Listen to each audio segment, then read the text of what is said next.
Hello बच्चों, आज मैं आपके लिए क्लास 9th की मैथ की वर्कशीट नंबर 47 लेकर आई हूँ, जिसमें कि चैप्टर आपका चल रहा है गोले और अर्धगोले का आयतन।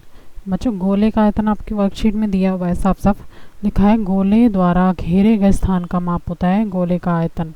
ठीक है, वो होता है 4/3 पाई आर क्यूब।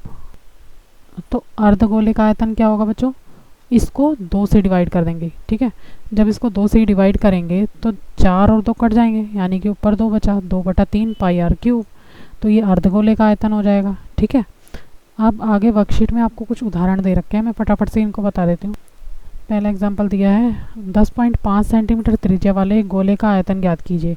अभी हमने गोले का आयतन पढ़ा है बच्चों, ये फार्मूले तो आपको याद करने पड़ेंगे। हमने पीछे पढ़ा था गोले का आयतन होता है 4/3 पाई आर क्यूब। तो लिख देंगे 4/3 गुणा 22/7, क्योंकि पाई का मान होता है 22/7, और 10.5 इसमें त्रिज्या दे रखी है क्वेश्चन में। ठीक है, तो इसको हल करेंगे तो हमारे पास आ जाएगा 4851 और सेंटीमीटर क्यूब। बच्चों, आयतन का जो मात्रक होता है ना, वो घात 3 होता है, यानी कि क्यूब। अगला एग्जाम्पल देख लेते हैं।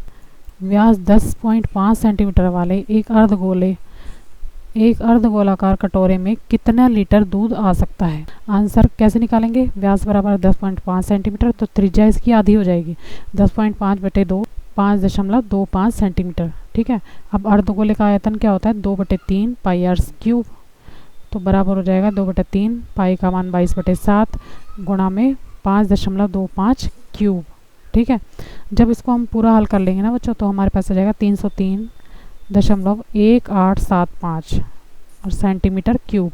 बच्चों, दशमलव के बाद के नंबर को हम इकट्ठा नहीं पढ़ते, ठीक है, अलग अलग करके पढ़ते हैं। जैसे इसको 1875 नहीं पढ़ सकती मैं, 1875। ठीक है, तो इसका आंसर क्या हुआ? अर्धगोलाकार कटोरे में दूध आया कितना?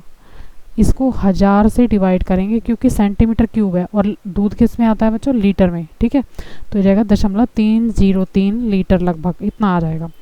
अगला एग्जाम्पल है तीसरा। दवाई का एक कैप्सूल 3.5 mm व्यास का एक गोला या गोली है।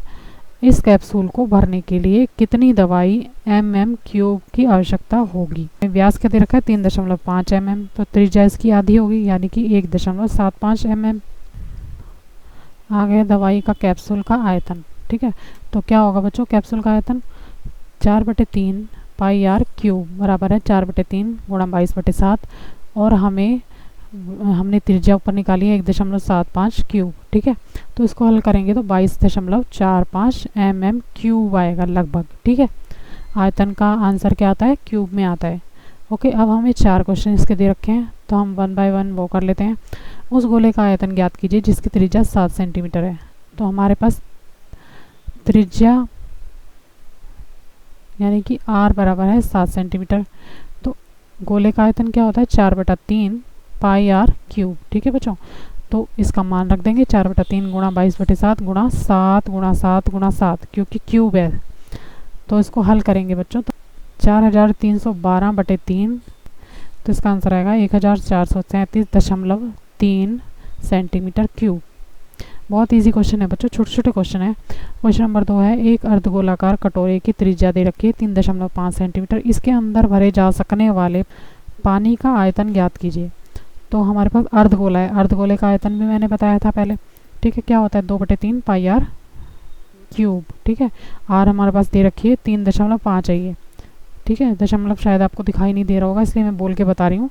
तो आर हमारे पास है 3.5, तो आयतन लिख देंगे बच्चों 2/3 गुणा 22/7 गुणा 3.5 गुणा 3.5 गुणा 3.5। ठीक है, तो हमारे पास आ जाएगा हल करने के बाद 22 गुणा 3.5 गुणा 3.5/3, तो आ जाएगा बराबर 269.5/3। बच्चों, दशमलव दिख नहीं रहा है, इसलिए मैं बार बार आपको बोल के बता रही हूँ कि सही से करना क्वेश्चन। तो हमारे पास पूरा आंसर हल करने के बाद आ जाएगा 89.8 centimetre cube. Okay, question number 3 है। गोले का आयतन ज्ञात कीजिए जिसका पृष्ठीय क्षेत्रफल है 154 सेंटीमीटर वर्ग। ओके बच्चों, तो अब इसका पृष्ठीय क्षेत्रफल निकालने का बता रखा है। ठीक है, अब लिखेंगे पृष्ठीय क्षेत्रफल बराबर क्या होता है 4 पाई आर स्क्वायर, फार्मूले आपको याद होने चाहिए पूरे, बराबर है 154।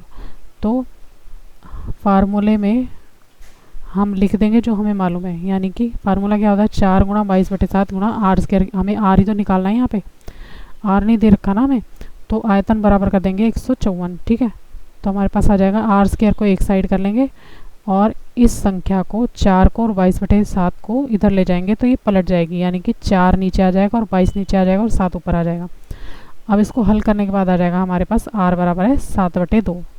ठीक है, तो 7/2 भी आंसर लिख सकते हो आप, 3.5 भी लिख सकते हो। ठीक है, अगला है आयतन। जब तक हमारे पास आर नहीं होगा तो हम आयतन का फार्मूला नहीं लगा सकते, तो पहले हमें आर निकालना पड़ेगा, यानी कि त्रिज्या, उसके बाद हम आयतन का फार्मूला लगाएंगे। बच्चों क्या होता है 4/3 पाई आर क्यूब, तो 4/3 22/7 गुणा 3.5 गुणा 3.5 गुणा 3.5 बराबर है 44 गुणा 12.25/3। इसको गुणा करने पे ये आएगा और पूरा हल करने के बाद आ जाएगा 539/3 और इसका भाग करने के बाद आंसर आएगा बच्चों 179.6 सेंटीमीटर क्यूब। ओके बच्चों, फोर्थ क्वेश्चन है एक गोले का आयतन और संपूर्ण पृष्ठीय क्षेत्रफल का संख्यात्मक मान बराबर है गोले की त्रिज्या ज्ञात कीजिए। अब आपको पता है कि गोले का आयतन क्या होता है, तो ये 4/3 पाई आर क्यूब। ठीक है, और पृष्ठीय क्षेत्रफल क्या होता है 4 पाई आर स्क्वायर। ठीक है बच्चों, बराबर करेंगे।